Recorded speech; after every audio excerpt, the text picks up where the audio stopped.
بتعمي يدنجيسون بقى خمزي حرقرق نجار ريسم واكسا خند زدي سوز فوتو نخسا خند زقدة سليسمني أديو نخبلكم غيركم مننا سلام كورات ختاتلتي بزلهم وخينكم نزا فيديو تريبو بلوخو بسلامكم بزح ترف يبللي نزا channelي حدش تزخونكم سبسكرايب بمغوار بيتسوكونو نزا فيديو كعا لايك بمغوار جمروا منالبات زا channel كي تغاغيكم ميري ادو ارسيما زبل زي حدش channelيو سبسكرايب زي غوركم سبات اندحر داهاليكم سبسكرايب بمغوار جمروا مالتيو منالبات ميري اد ارسيما إلى زخفتكو وزي مزو حاك زي تغبره اكاونتي معريه غيرويو زي بروفايل يكون شمو يكون كله معريه غيرويو مالتينا نخيتغاغيو زاكليو سبسكرايب غورلي نم عنتي نمسغانا يمصي مالتي تمالي channelي هاك تغيرو حدش channel كفيته الى شر غيره ديرنا بزحات احواتي كاوز تطبخون لعلي بوشطنا صحافكم ابرتاتيكم نيكمنا بጣም يزمسكن لعلي تጨنيكم بزح ነገር زتحساسوكم بقى ناتي كونتات كمي ክትፍል ያገለልኩም በቃ ስለናቴሲ بزح لتጨنقكم احواتي نيكمنا بጣም يزمسكن ስለናቴ ጉዳይ ስለዘተሐሳስወኩም ስለዘገድሰኩም ምስጋናይ ደረቴውሉን ማለትዩ ካውኻኔ ናይ ህይወት ተሞክሮኩም ዘካፈልኩምኒ ኣነስ ከምዝ خسيره ከምዝ ኮይነ ድሓርግ እንደገና ንጽብቆይ ገይሮ ምናምን ብቻ በቃ ናይ ህይወት መንገድኩም ስለዘካፈልኩምኒ ስለዘበራታታኩምኒ ስለዘሓገዝኩምኒ በጣም የዘመስግን ዞምሓተይ በጣም ደስ ይሉኒ ዩቲዩብ ቻናል ገንዘብ ዳየ خسيره እምበር ንዓኻትኩም ዘይምኽሳረይ ከዓ በጣም ደስ ይሉኒ ማለት ይለከስ ክንድዝ ዝኣክል ሰብ ይፈትወኒ ክንድዝ ዝኣክል ሰብ ኣብ ጎነይ እዩ ኢለ በጣም ደስ ይሉኒ ዞምሓተይ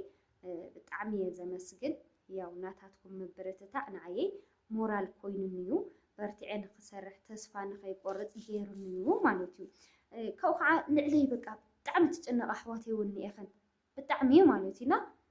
ኣነ እግዚአብሔር መስገን ዳሕናየ ዘንሓተይ ማዓረይ በጣም የዘመስግን ተገዳስነት ግን አይትጨናነቃ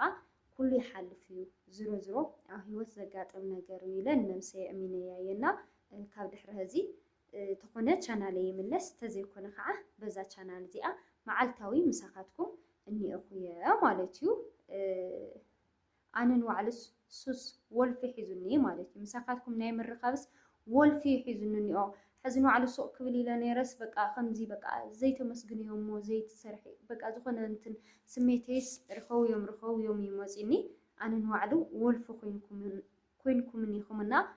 ቪዲዮታት ምስራሕ ጠጠው የብልን ዞምሓተይ ክሰርሕየ ኩሉ ግዜ ምሳኹም ክኾንየ ማለት እዩ በጣም የግን ዘመስግን በእውነት ስለናተይ ተጨኒቁኩም ናብ ብዙሓት ሰባት ስልክ ቁጽሪ ናብ ብዙሓት ሰባት ናብ ዝፍለጡ ዝበሃሉ ሰባት ተጻሓሓፉ ትደዋወሉ ሰባት ዘራኸብኩምኒ ኩልኩም ብቻ በጣም የዘመስግነኩም ማለት እዩ ካውኻኔ እዛ ሓዳሽ ቻናለይ 24 ሰዓት ዘይመልኦ ግዜ لعل حدش سبسكرايب كأت جيركم نيكم بلبي يزمسكن شرنا جوركم نصحابكم سبسكرايب جور لا جل زولكم حواتيون نعاقتكم زمسكن قالون عيبلين مالتي بتشا ملكامنتكم እግዚአብሔር አምላክ ባዕሉ ይخفلكم ብሩኻት ሰባትኩም ሰብሩኩም ክትብለይ ትኽእልን ሰብ ሕማቕ እዩ ክትብለይ ትኽእልን ሰብ ምናምን ዝበሃል ምስላታት እውን ክትጥቀም ይትኽእልን ምክንያቱ ሕማቕ ሰብ ከም ዘሎ ሰናይ ሰብ እውን ኣሎ ማለት እዩ ያው ሓደ ሕማቕ ሰብ ይኸው ተስፋ ከቆርፀኒ ደልዩ ከምዚ ኣገይሩኒ ብዙሓት ሰናያት ሰባት ከዓኔ ኣነ ተስፋ ንኸይቆርጽ እንደገና ንኽጅምር ቅንዕ ንኽብል ከዓን ብዙሕ ሞራል በቃ ብዙሕ ምትባዕ ትህውንለኹም ብዙሕ ምኽርታት ትህውንለኹም ተገዲስኩም ደውልኩም ካርድኹም ወዲእኹም ንዓይ ብዙሕ ነገር ተማኽሩኒ ሰባት እኒኦኹምና ብልብየ ዘመስግን ዞምሓተይ ናታትኩም ፍቕሪ ንዓይ ብርታት ኮይኑኒዩ ማለትና በጣም የዘመስግነኩም ዝሮ ያው ከመኽፋእ ይኸፍአካ እንዲዩ ግን ከዓ ዝኾነ ነገር ተቐበለይኻ ምንም መፍትሒ ክሳዕ ዘይረኸብካሉ ግዜ ተጨናኒዕካ መፍትሒ ክኸውን ክሳዕ ዘይከኣለ ግዜ ተስፋ ምቑራጽ መፍትሒ ክኸውን ክሳዕ ዘይከኣለ ግዜ ዘለካ ኣማራጭ ንዝኾነ ነገር ኣሚን ኢልካ ምቕባል እዩ ኣይኮነን ዶ ኣብ ዓደይ ገና ሙሉእ ግዜ ሂበ ክሰርሐሉ ዝደሊ ገና ተስፋታት ዘለንሲ ኣብቲ ስደት ህይወት ኮይንካ እኳ ማንም ዘይትፈልጠሉ ሰዓት ማንም ኣብ ጎንካ ዘይብለሉ ሰዓት ናይ ስደት ከርተት ናይ ስደት ፈተና ኳስ ሓሊፍናዮ ኢና ማለት ኢና እግዚአብሔር ይመስገን እዚ እውን ከም ምሕላፉ ሓልፍ እዩ በርግጥ በታ ቻናለይ በቲ ዝነበረን ኣታዊ ብዙሕ ተስፋታት ብዙሕ ፕሮግራማት ናውፃኹ ነይረ የዝሓዝኩ ዘይብለይ ግን ከዓ ችግር የብሉን ማለት እዩ ኩሉ ብግዚኡ ክኸውን እዩ ሎሚ ውድቀት ኣሎ ፅባሕ እውን ዓወት ክመፅእ ይኽእል እዩ ትሕጎስ ተሓዝን ሞተሎ መርዓሎ ፅባሕ እውን እንታይ ከም ዝገጥመኒ ይፈልጥን ዝገደደም የሚገጥመካ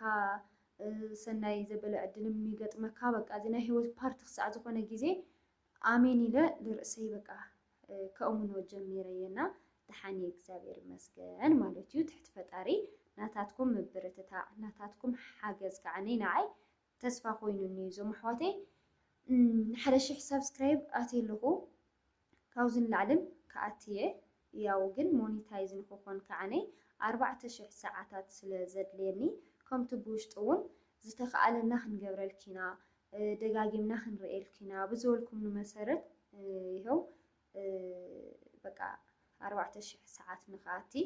ኣብ ቻናለይ ፕሌይሊስት ክሬት ገይረለኹና ፕሌይሊስት ኢለ ዘዚ ሰራሕዎ መዓልታዊ ዝሰራሕዎ ቪድዮ ናብኡ ክገብሮ እየ ካብኡ ግን ኣብዛ ቻናለይ ኣትይኹም ናብዚ ፕሌይሊስት ዝብል ኣትይኹም ካልኣይ ሞባይል እንድሕር ደኣ ሃልይኩም ኮይኑ ብፍላይ ያው ኣብ ደገ ዘለኹም ካብ ኢትዮጵያ ወፃኢ ንዘለኹም ሰባት ማለት እዩ ምክንያቱ ኢትዮጵያ ትርጉም ስለ ዘይብሉ ኣብ ደገ ዘለኹም ሰባት ግን ካልኣይ ሞባይል እንድሕር ደኣ ሃልይኩም ኣብዚ ፕሌይሊስት ዝብል ኣትይኹም እቲ ቪድዮ ባዕሉ እናደጋገመ ንክሰርሕ ግበሩለ ኢኹም ዞም ኣሓተይ ናይ ቅድሚ ሕዚ ዝነበረ ቻናለይ ፌክ ዝበሃል ሰዓት ኣይተጠቐምኩን ምንም ፌክ ዝበሃል ነገር ኣይውሉን ባዕለይ ኖርማል የሰዓት ይሞልኦ እዮ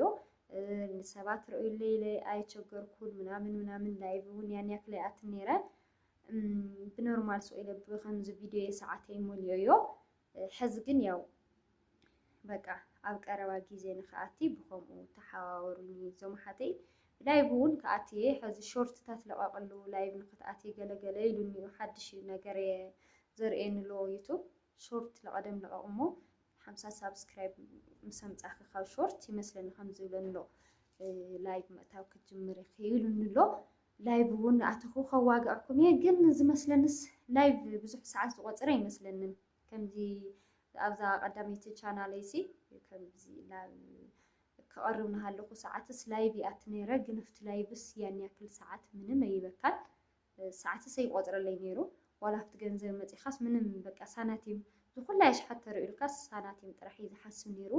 ግን ብከምዚ ዓይነት ቪድዮ ደጋጊመ ክመፀኩም እየ ከምዚ ዝብለኩም ኣለኹ ብምግባር ተሓባበሩኒ ይብለኩም ዞም ኣሓተይ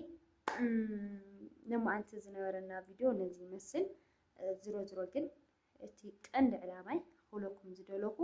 ብጣዕሚ እየ ዘመስግን ብጣዕሚ ማለት እዩ ንምስጋና የመፀ ፍቅርኩም ብጣዕሚ የደንጊፁኒ በቃ ከምዚ ሕረቕረቕ ነገር ይስምዕዋ ክሳዕ ክንድዚ ድዩ ሰብ ዝፈትወኒ ክሳዕ ክንድዚ ዝግደሰለይ ሰብ እኒኦ ድዩ ንኽብል ኢኹም ጌርኩምና ብእውነት ፍቅርኩም ብጣዕሚ ደደንግፀካ ካብ ዝግበአኒ ንላዕሊ ፍቅሪ ኢኹም ሓልዮት ኢኹም ርኢኹምና መልካምነትኩም ትፍቅርኩም እግዚአብሔር ኣምላኽ ባዕሉ ከምኡ ገይሩ ኣፍቅር የብልኩም ፍትው የብልኩም የኽብለኩም ዝደሊ ፅባሕ እውን ብካሊእ ቪድዮ ክመፀኩም እየ ዝኸውን ጸሎት ግበርለይ ቻናለይ ክትምለስ ተዘይኮይኑ ግን በዚኣ እውን ሓደሽቲ ካብዚ ሙድ ዝውፅእ ኢለ ካልእ ሓደሽቲ ቪድዮታት ሒዘልኩም ክመፅእ ሎማዓንቲ ዝነበረኒ ቪድዮ ነዚ ይመስል ሰሰናይ ንዓኹም ቻው